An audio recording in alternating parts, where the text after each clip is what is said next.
Dear students, in this video I am going to explain the rest part of the story, how the camel got his hump, and this is for class 8. The jinn rolled himself up in his dust cloak and took a walk across the desert and found the camel looking at his own reflection in a pool of water. फिर क्या होता है, जिन के पास जब वो तीनों animal complain करते हैं तो जिन वहाँ पर पहुँचता है किसको देखने के लिए, कैमल को देखने के लिए। तो क्या पाता है कि कैमल जो है एक वाटर पूल में अपने आप को देख रहा है। My friend said the jinn, what's this, I hear of you're doing no work. ये क्या है, मैंने सुना है कि तुम कोई काम नहीं करते। The jinn sat down with his chin in his hand while the camel looked at his own reflection in the pool of water.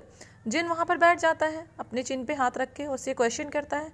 लेकिन while the camel looked at his own reflection in the pool of water, और camel क्या कर रहा है, ये अपने ही reflection को, water में जो इसका रिफ्लेक्शन है उसको ये देख रहा है। You have given the 3 extra work ever since Monday morning, all on account of your idleness, said the jinn, and he went on thinking with his chin in his hand.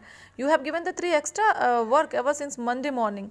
तुम्हें Monday morning से ही काम के लिए कहा जा रहा है और तुमने कोई भी काम नहीं किया है। ये सब तुम्हें करना पड़ेगा, ये सब तुम्हारे आइडलनेस का, यानी कि बेकार बैठे रहने का नतीजा है कि तुम्हें इस तरह से काम असाइन किए जाते हैं और तुम काम नहीं करते हो। And he went on thinking with his chin in his hand, और जिन अपने हाथों को चिन पे रखा हुआ है और सोचते रहा है, सोच रहा है। जवाब क्या देता है camel, humph, said the camel. Camel का वही पुराना जवाब, हम्फ। I should not say that again if I were you, said the jinn. You might say it once too often. I want you to work.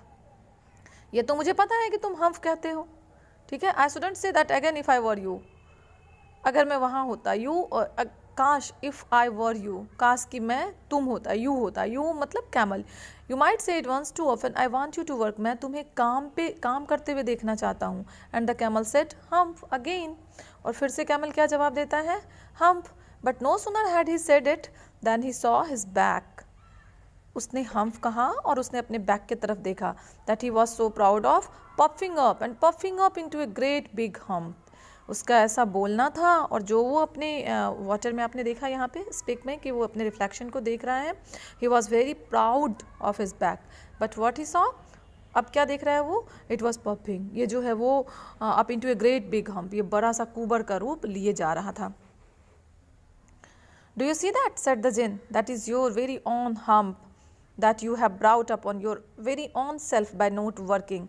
ये तुम देख रहे हो, तुमने जो हम्प किया, इसकी वजह से क्या हुआ, तुम्हारी इस तरह की कुबड़ निकल गई, ये तुम्हारे अपनी कुबड़ है। You have brought upon your very own self by not working. और ऐसा किस लिए हुआ, When all the animals were working, you didn't work. जब सभी काम कर रहे थे तुमने कुछ भी नहीं किया। Today is Thursday and you have done no work since Monday. आज Thursday है और Monday से लेके Thursday तक तुमने कोई भी काम नहीं किया है। When the work began, now you are going to work. अब तुम्हें काम करना है और तुम काम करना शुरू कर दोगे। How can I, said the camel, with this hump on my back? अब तो मेरे बैक पे भी कुबड़ हो गया, मैं कैसे काम कर सकूँगा, कैसे काम कर सकता हूँ। That has a purpose, said the jinn, all because you missed those 3 days.